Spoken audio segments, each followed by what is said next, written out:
Abogado ako. Alam ko kung anong illegal at illegal. Alam ko kung anong actionable at hindi actionable. Hindi actionable ang maghabilin ka. Hindi actionable yun. Walang active threat kung hindi ako mamatay.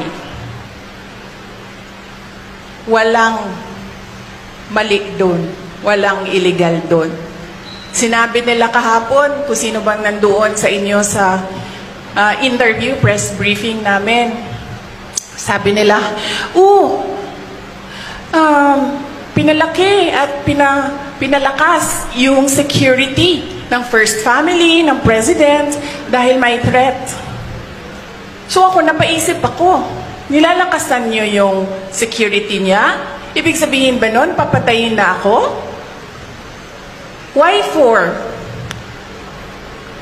Will you double the security? Diba? Itong mga dictators and oppressors, unfortunately, hindi sila magaling mag-isip. Basta lang sila tira,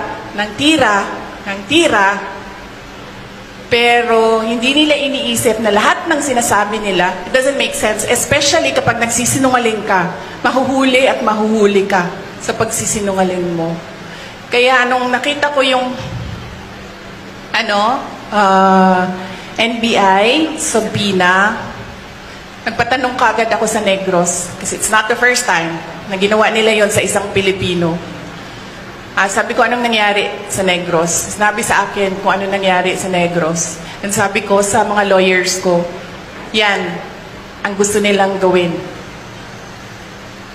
I'm sorry, yung sa PNP po, kasi Direk Assault, ikaw yung group commander mo, yung security mo kaya nga raw relieve ng AFP para to face the investigation. Yes, oo. Initially, we are filing charges against them as well. For disobedience, for kidnapping, for robbery.